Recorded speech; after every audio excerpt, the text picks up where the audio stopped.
Mutual फंड्समध्ये बरेच लोक investment करण्यासाठी भरपूर घाबरतात, रिस्की आहे म्हणतात.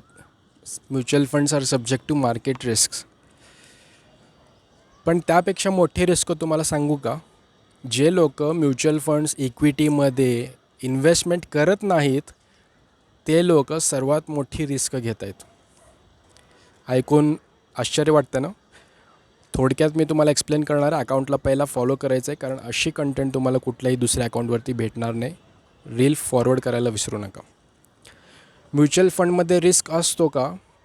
तर डेफिनेटली तुम्ही जेवढे इन्व्हेस्टमेंट्स केलेले आहेत त्याची व्हॅल्यू कमीसुद्धा दाखवू शकतं, बट ते काही ठराविक काळासाठी असते. जर आपण चांगले 7-8 वर्ष, 10 वर्ष, 15 वर्षांसाठी इन्व्हेस्टेड राहणार आहोत तर त्या ठिकाणी भयानक पैसा बनतो, हेही तेवढंच सत्य आहे.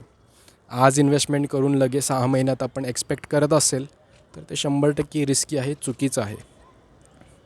जवळपास 12% 13% बनतात म्युच्युअल फंड्समध्ये. कंपाऊंड होतं, महागाईपेक्षा पण जास्त पैसा त्या ठिकाणी बनवतो.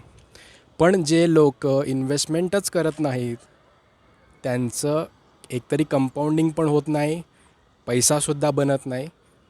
उलट जे पैसे आज त्यांच्याकडे आहेत त्याची प्रत्येक वर्षी व्हॅल्यू 6-7% कमी होत जाते. सांगा ना, आता रिस्क कोण घेत आहे? जे इन्व्हेस्टमेंट करत आहेत ते रिस्क घेत आहेत, की जे इन्व्हेस्टमेंट नाही करत आहेत ते सर्वात जास्त रिस्क घेत आहेत? अकाउंट उघडायचं असेल, नंबर दिलेला आहे, आजच कॉन्टॅक्ट करायचं आहे.